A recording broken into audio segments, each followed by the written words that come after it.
Welcome once again to That Was History. I'm your host, Jeremy Payne, and I've got an interesting story for you today. To me, I wouldn't say that this is dear to my heart, but at the same time, it's relevant in the line of work that I do as a first responder for my county. On a lot of the calls that we go on, I myself am not licensed to put in an IV, but on the way to the hospital, the EMT or paramedic will start a line. Now, if it wasn't for past inventors, this device that they use would not be as safe and sterile to use. So one day you might find yourself with an IV in your arm, but you won't ever give it a second thought where that needle has been or if it's sterile, because they usually come in a sealed plastic wrap that is undone right before the needle goes in your arm. Well, this wasn't always so.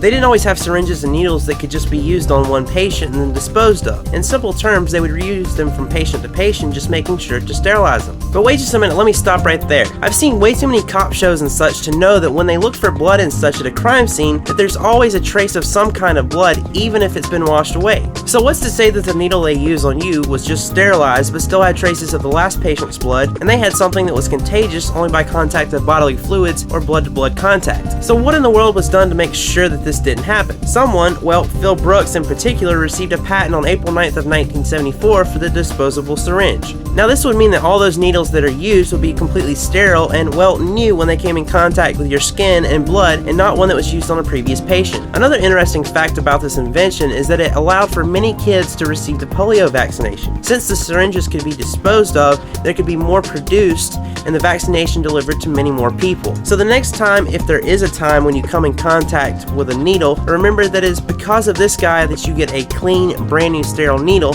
and not one that's used on a different patient. Well, that's going to wrap up this episode of That Was History. If you liked or were intrigued by the information in this episode, give us a thumbs up down below and also follow us on our social media sites, and we'll see you next time.